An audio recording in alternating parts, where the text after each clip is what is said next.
So we see all these difficulties and we're like, yeah, just give up, man.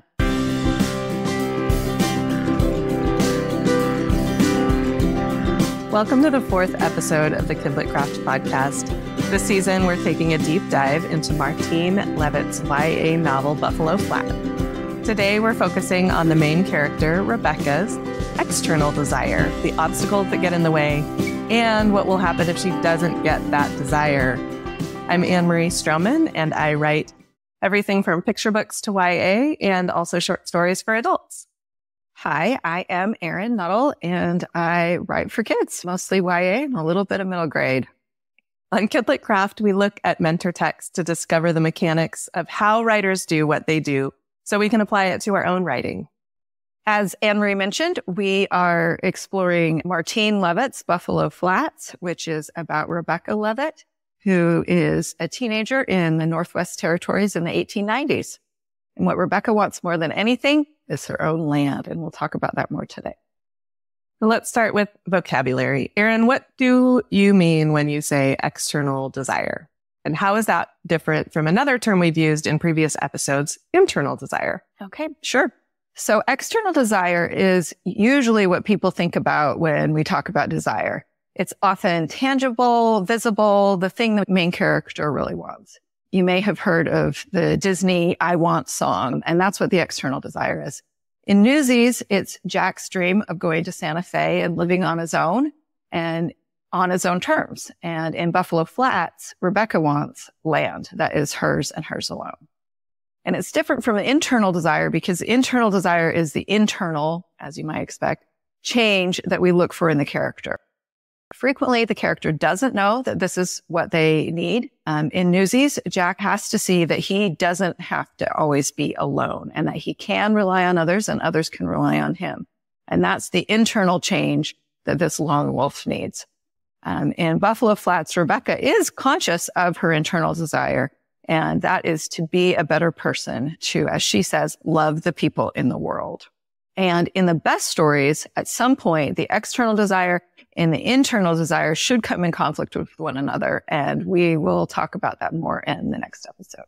2 other concepts we'll be talking about today are obstacles and stakes. Tell us about those. So obstacles are things that are in the way of either or both desires. And stakes are what will be lost if the desire is not achieved. Stakes is kind of like why we care. And last, tell us about tension. I often confuse stakes and tension. So what is it and why is it a good thing to have in a story? So tension is where the author butts up the desire of the character with their inability to get their desire. And there should be many tension points between those two ideas, the desire and the inability to get the desire throughout the story. And this is a big part of what keeps the reader engaged in the story. Without tension, the reader either doesn't care if the main character gets their desire or thinks their desire will easily be achieved. The difference between tension and obstacles and stakes is the stakes is the result of the character not getting their desire, while obstacles are the thing that gets in the way. And tension is the feeling that the reader gets that this is going to be a difficult endeavor. Yeah, I like to think of it as stakes are what matter for the character. And we as readers empathize with that. And then tension is what we feel as we're reading. Yeah, that is a good way to think about it. That idea that the reader is engaged in the story in such a way that they have feelings about what's going to happen to the main character. That's a good way for your reader to want to keep reading. With no tension, your reader's like, this is boring. We want to keep those pages turning. So in previous episodes, we've talked about how Rebecca's 2 desires show up in that opening scene and also in the opening chapter. And both desires are really front and center from the start. Let's focus on that external desire, having her own land. If Rebecca were able to get her land right away, this would be a shorter book than it is already. So what keeps her from getting what she wants? What are the specific obstacles she has in this story? Okay, so Martine is amazing at setting everything up from the beginning. And that's why we spent so much time on the opening chapter, was because she set up these obstacles. And then she continues to remind the reader that the obstacles are there. First of all, single women can't homestead. And that is the easiest way to get their land. Easy. It's a lot of work. maybe I should say it's the cheapest way to get their land. It's $10 and 4 years of hard work. But single women are not allowed legally to homestead. Even if that were not the case, if she can somehow overcome that obstacle, her neighbor Kobe has first dibs on the land that she wants, the specific patch of land that she wants. And then worse, she's friends with Kobe, and so she thinks that he might not be too big of an obstacle. But worse, the terrible neighbors, the Semples, also have dibs if Kobe doesn't want the land. There's also the Cochrans, who are a big outfit in the area, a big cattle outfit. And they are concerned about water rights in the area. If she gets the land, they may be upset because they may worry that she's going to infringe on their water rights. And then if she were to buy it outright rather than to homestead the land, then she will have to earn $480, which is a lot of money, an impossible sum. And so those are the initial problems, the initial obstacles that she faces. Some of those will change throughout the story, but those are the really big ones that engage the reader right away, that they see that there is this tension between her wanting the land and her ability to get the land. Okay, so let's keep going with that tension. It could be easy peasy. Rebecca wants the land. She saves up money. She buys the land. But we have these outside pressures. You've mentioned the land rights, the people who have dibs on the land, the water rights. What other kinds of outside pressure does Martine put on Rebecca's plans? Okay, well, first of all, I just want to say the pressure that Martine puts on the reader is that she repeats Rebecca's desire over and over and over throughout the whole story. Sometimes it's a repetition of Rebecca saying, this is what she wants outright. Sometimes she shows Rebecca working really hard for her money and having difficulty with that. And sometimes Rebecca's talking to someone about her land or defending her choice. The reader never forgets what Rebecca wants. So while that's not an outside pressure in the story, that is a pressure that Martine puts on the reader to engage the reader. We know that Rebecca really, really wants this land. And then as far as outside pressure goes, it's a difficult task, right? There's the initial impossibility that she is a single person, a single woman can have the land. It's nearly impossible to earn that much money. And then throughout the story, Rebecca works and works and works. And yet the money in her money box grows really slowly. And the reader sees Rebecca despairing that she won't make enough money. So that's the difficulty portion. And there are other like natural difficulties and neighbor difficulties that come into it as well. Martine also gives us a ticking clock, which is a great way to add that tension. We know there's a limited amount of time, and then also to put pressure on our character to get this done. And Rebecca's ticking clock is that she has until the end of the year before Kobe's rights expire. And then the Semples have the option to buy the land. And the Semples are terrible. So we know that they would not be amenable to Rebecca's plan. And then one I think that is really an interesting way to do it is Martine gives Rebecca hope. And she gives the reader hope. So we see all these difficulties and we're like, yeah, just give up, man. But because Martine gives Rebecca and the reader hope, there's that tension again that, yes, this seems super impossible, but it's not totally impossible. Rebecca's mother gives Rebecca her Japanese enameled box that holds Rebecca's mother's personal treasures. And she gives it to Rebecca to keep her money that she's earning for her land.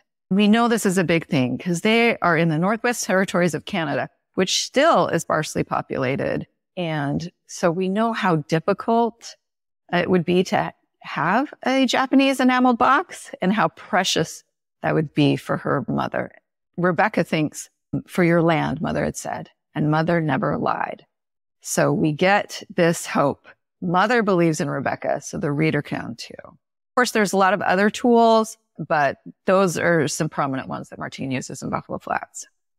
And that last one, that hope, and you mentioned that box, that's one of my favorite techniques in writing is finding objects that can be symbols within the story. And so this box, we see later in the story, it comes to stand in for that money. It comes to stand in for that hope.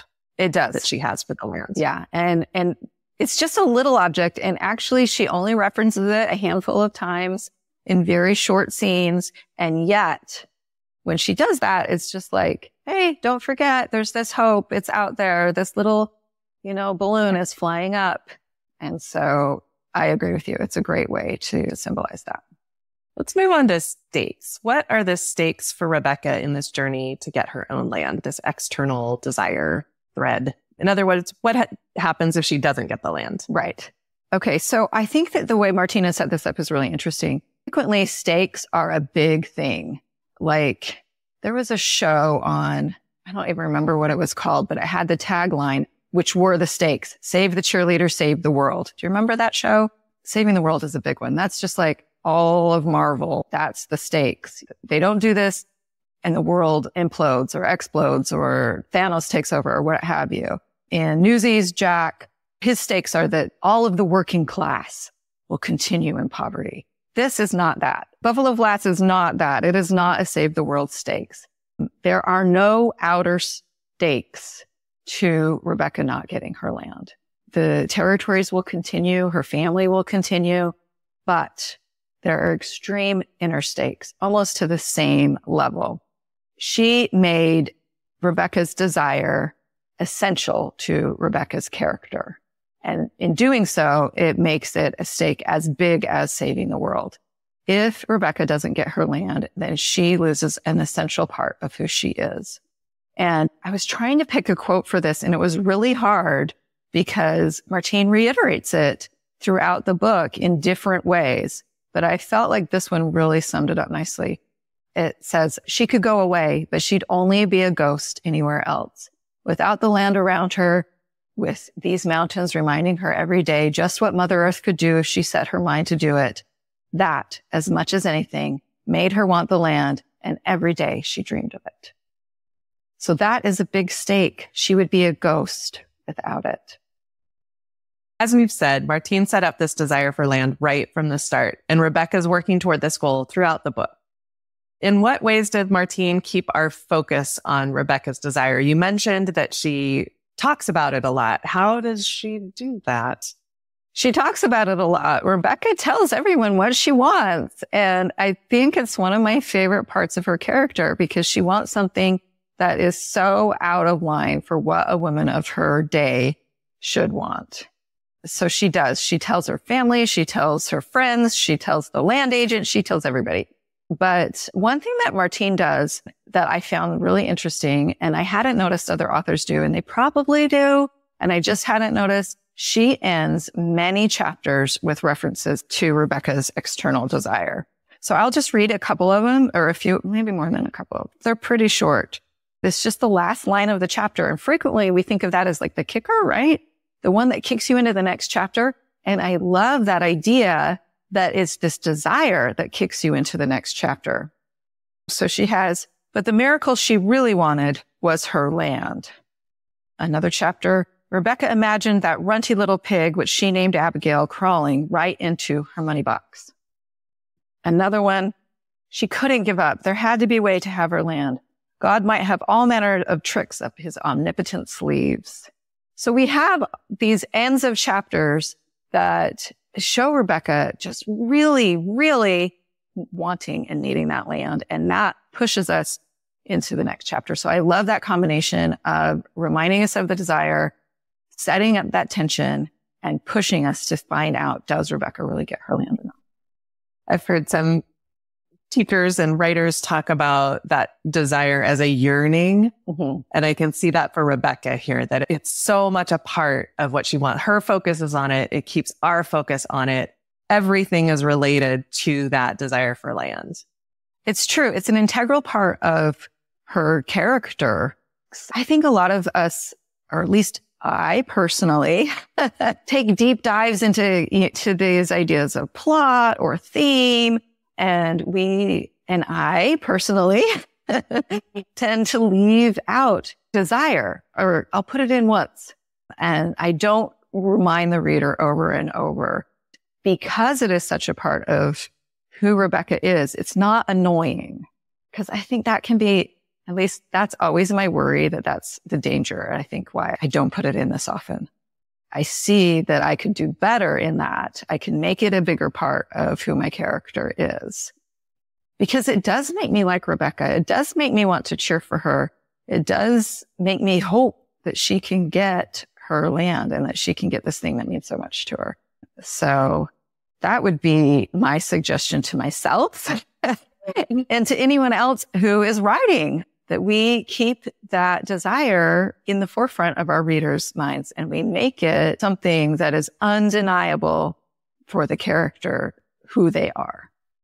I think Martine did a really great trick here too, or smart thing. It's not a trick. It's just a smart thing to do when writing, is that she's taken this kind of ephemeral, loose, woo-woo thing of being a part of the land and loving the land and given it to Rebecca as a concrete desire for her land, for this little piece of land. It's true. Right. And I'm working on my YA novel right now, and I've had people ask me again and again, like, what does she want? What does she want? What does your main character want? And I'm like, well, I know what she wants, but it is really non-concrete, right? Abstract, I guess is the word there. And so watching the way that Martine has taken this abstract concept of love for the land and made it concrete in this one piece of land that Rebecca wants for herself, makes me appreciate Martine so much and start rethinking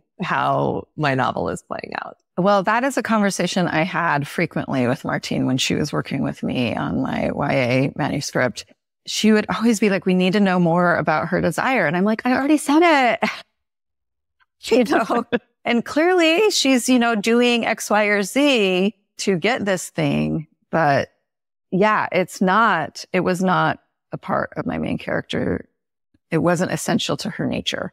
And I hadn't understood how powerful that idea is. And so it really makes me want to look at things and be like, okay, well, how do we do this so that my reader knows who my character is through what they want? And Martine does it by giving Rebecca this outspoken character. She will tell everyone that she wants the land. It's not a secret desire. That, I think, helps her along in the writing. We get to see that in dialogue. We get to see Rebecca telling people, and we get to see people interacting. I think oftentimes my characters have a more secret desire that they're afraid to tell people.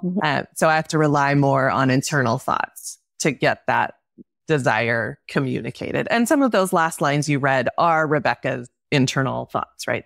Imagining the pig climbing into the enamel box, for instance. I love that line. I know, it's so cute. Martine does a really good job of mixing those ideas where you have this super deep emotional tie to the land. And we see that in Rebecca's descriptions of the land. But then also these funny little things like the pig, or she hates chickens. Rebecca hates chickens. And someone gives her a chicken for some work she's done. And she decides that she'll love chickens because chickens will get her closer to her land. So there's things. It's really funny because Leavitts are not supposed to be afraid of anything. And one of the things Rebecca's afraid of is chickens. Chickens can be really mean. I will say that. She mixes it up in a way that is engaging. And the humor, we'll talk more about humor in another episode, but it's really hard not to talk about humor with Martine. She is inherently funny and it comes through in her books. And it's always like this little subtle thing. So like you're saying, external dialogue about desire and then internal dialogue about desire. And then these funny pieces of things that are happening or attitude changes or what have you that help underline the desire.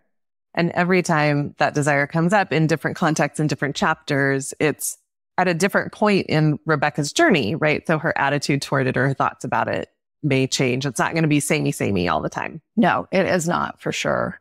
I think the strongest one is her ability to describe the land and that description of the setting and of her love of it comes like in the different seasons and the different ways that she engages with the land. Also, I don't know. There's just so many ways. Martine is just so good at this whole desire. I feel like I am not even giving her due credit for all of the cool things that she does. So my brain's a little bit exploding with ideas about what I'm going to do when I'm working on my novel this afternoon.